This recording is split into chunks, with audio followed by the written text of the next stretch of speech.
We lived our lives, grew our grain, fed our children, but what about now? There is no diesel to harvest this grain. Might as well go out with sickles, like in the old days. The Strait of Hormuz was supposed to be a global highway for oil. Now it's turning into a world's most dangerous traffic jam.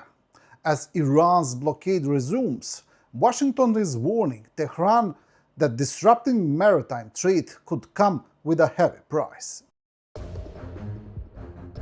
The United States military announced that it was holding Iran accountable for recent strikes on commercial vessels in the Strait of Hormuz, hours after reimposing a naval blockade of Iranian ports. The Emirati Defense Ministry reported earlier on July 14th that Iranian cruise missiles hit 2 of its tankers in the Strait of Hormuz, killing 1 crew member and injuring 8. 2 Ukrainian nationals were among those injured.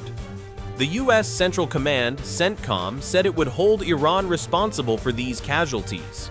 Over the past 7 days, Iran has intentionally targeted civilians across the region by attacking 7 commercial ships, resulting in nearly a dozen civilian crew members killed, missing, or injured, CENTCOM Commander Brad Cooper said in a statement.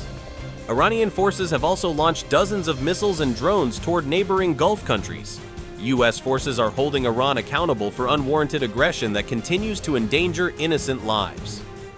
The statement follows 4 days of consecutive U.S. strikes on Iran after U.S. President Donald Trump declared Washington's fragile ceasefire with Tehran over.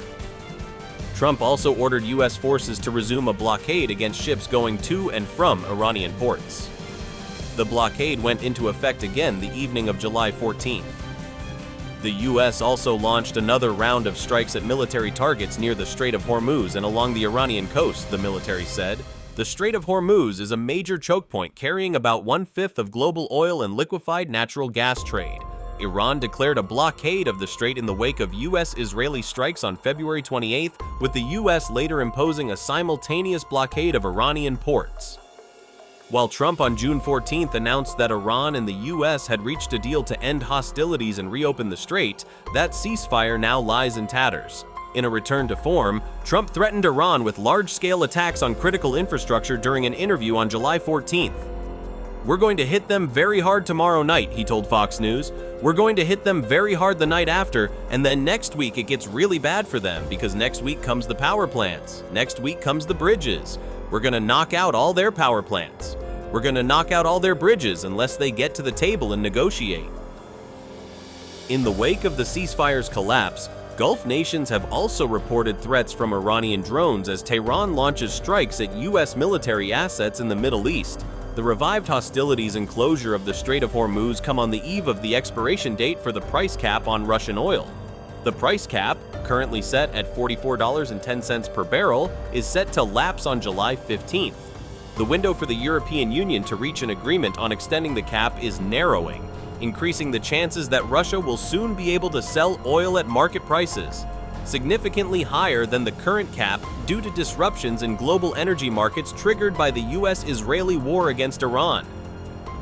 Back to Ukraine. Russians could be left without bread this year, and Putin is, of course, the one to thank. There's no diesel fuel, but there's always money for bombs.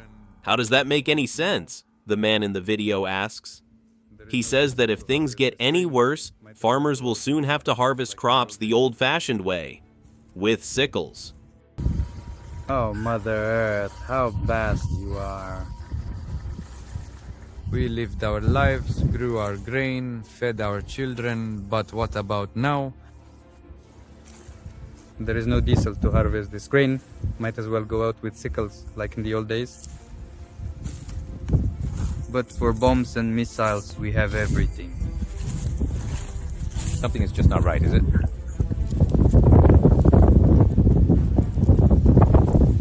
Ukraine currently produces 10 million drones per year and plans to double that output, says President of Ukraine Volodymyr Zelensky at celebrations marking Ukrainian Statehood Day in Kyiv. The president recalled that when he first announced the goal of producing 1 million drones per year, many people were skeptical. "I remember the first time I publicly announced the state's plan, 1 million drones a year. There was a lot of skepticism everywhere, both inside the country and abroad. But now we can state this. "We produce 10 million drones a year. 10 million, and it will be 20 million, Zelensky said. The head of state assured that Ukraine would achieve this goal together with its partners. In June, during the NATO Parliamentary Assembly spring session, Ukraine's Deputy Defense Minister Mstislav Banik spoke about the significant potential of Ukraine's defense industry and called on partners to increase funding and support for key military programs. He said Ukraine's defense industry could eventually produce up to 20 million drones annually, as well as thousands of missiles of various types, including those for deep strikes and air defense systems. A single Ukrainian company, General Cherry, produces more than 100,000 drones per month. Perhaps the most important aspect of Ukraine's drone revolution is that it fundamentally changes the economics of war. Instead of relying primarily on expensive missiles and limited stocks of Western-supplied weapons, Ukraine is building an industrial base capable of producing millions of relatively inexpensive drones every year. This allows Kyiv to sustain a high operational tempo while forcing Russia to spend far greater resources on air defenses, electronic warfare, and the replacement of destroyed equipment. As drone technology continues to evolve, quantity itself becomes a strategic advantage. Mass production also gives Ukraine the ability to wage a continuous war of attrition far beyond the front line. Long-range drones can strike oil refineries, ammunition depots, air bases, logistics hubs, and military factories hundreds or even thousands of kilometers inside Russia, steadily increasing the economic cost of the war. Combined with sea drones and advanced interceptor drones, Ukraine is creating an integrated unmanned force that can challenge Russia on land, at sea, and in the air simultaneously. If production expands toward the announced target of 20 million drones annually, Moscow could find itself under constant pressure across its entire military and industrial infrastructure, making it increasingly difficult to sustain a prolonged war. In Kazakhstan, a Russian couple was detained because of a Z t-shirt. The Russian couple tried to defend themselves and explain their position, but no one listened to them and they were taken to the police station. Naturally, as we want. Symbolism, some kind of symbolism, he has his own.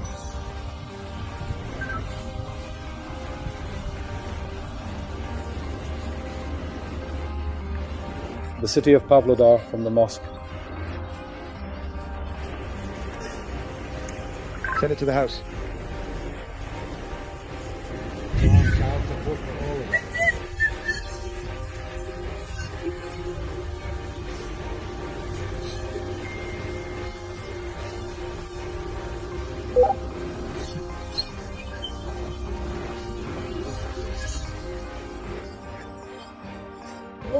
We all went to the beach and all that, and saw our schools.